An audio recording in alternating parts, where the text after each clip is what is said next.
ദേശീയപാത 66-ലെ വളാഞ്ചേരി ഓണിയിൽ പാലത്തിന് സമീപം കാറുകൾ കൂട്ടിയിടിച്ചുണ്ടായ അപകടത്തിൽ 5 പേർക്ക് പരിക്കേറ്റു. ബുധനാഴ്ച രാവിലെ 6:30ഓടെയായിരുന്നു സംഭവം.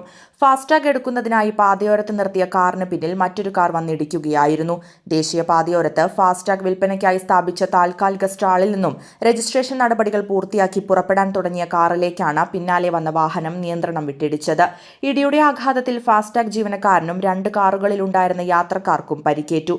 അപകടത്തിൽ ഗുരുതരമായി പരിക്കേറ്റ ഫാസ്ടാഗ് ജീവനക്കാരനെ തൊട്ടടുത്തുള്ള സ്വകാര്യ ആശുപത്രിയിൽ പ്രവേശിപ്പിച്ചു. അപകടത്തിൽപ്പെട്ട കാറിലെ എയർ ബാഗുകൾ കൃത്യസമയത്ത് പ്രവർത്തിച്ചതിനാൽ വലിയൊരു ദുരന്തമൊഴിവായി. കാറിലുണ്ടായിരുന്നവർ നിസ്സാര പരിക്കുകളോടെ രക്ഷപ്പെട്ടു. ഇവരെ വളാഞ്ചേരിയിലെ സ്വകാര്യ ആശുപത്രിയിൽ പ്രാഥമിക ചികിത്സയ്ക്ക് വിധേയരാക്കി. ദേശീയപാതയിൽ വാഹനങ്ങൾ നിർത്തിയിടാൻ അനുവാദമില്ലാത്ത ഇടങ്ങളിലാണ് പലപ്പോഴും ഇത്തരം ഫാസ്ടാഗ് സ്റ്റാളുകൾ പ്രവർത്തിക്കുന്നത്. ഇത് വലിയ രീതിയിലുള്ള അപകടങ്ങൾക്ക് കാരണമാകുന്നുണ്ട്. വരും ദിവസങ്ങളിൽ ദേശീയപാതയിൽ പരിശോധന കർശനമാക്കാനാണ് അധികൃതരുടെ തീരുമാനം. News desk D4 news.